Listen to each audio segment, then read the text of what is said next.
রাজ্যের একাধিক নেতার নিরাপত্তা কমিয়ে দেওয়ার সিদ্ধান্ত নেওয়া হলো। বেশ কয়েকজন নেতার জেড ক্যাটাগরি নিরাপত্তা ছিল, সেই সমস্ত নিরাপত্তা আর পাওয়া যাবে না।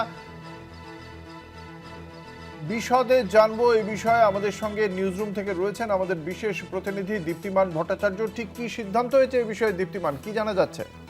একেবারেই দেখো, প্রায় 1100 জন, যেটা জানা যাচ্ছে 1100 জনের নিরাপত্তা প্রায় শূন্য করে দেওয়া হয়েছে। এর ভেতরে অনেকেই রয়েছেন যারা জেড প্লাস ক্যাটাগরির সিকিউরিটি পেতেন, ওয়াই প্লাস ক্যাটাগরির সিকিউরিটি পেতেন।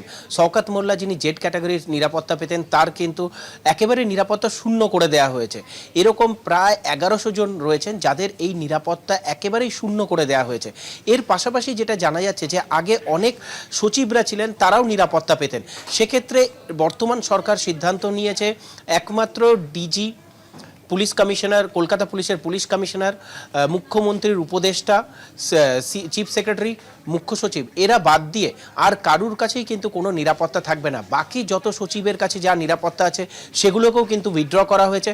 পাশাপাশি জেলাতে যে 900 জন মতন রয়েছেন, 900 জনের মতন সিকিউরিটি রয়েছেন যারা নিরাপত্তা পেতেন, কেউ একজন নিরাপত্তা পেতেন, কেউ দুজন নিরাপত্তা পেতেন, সেই নিরাপত্তাগুলোকেও একেবারেই শূন্য করে দেওয়া হয়েছে।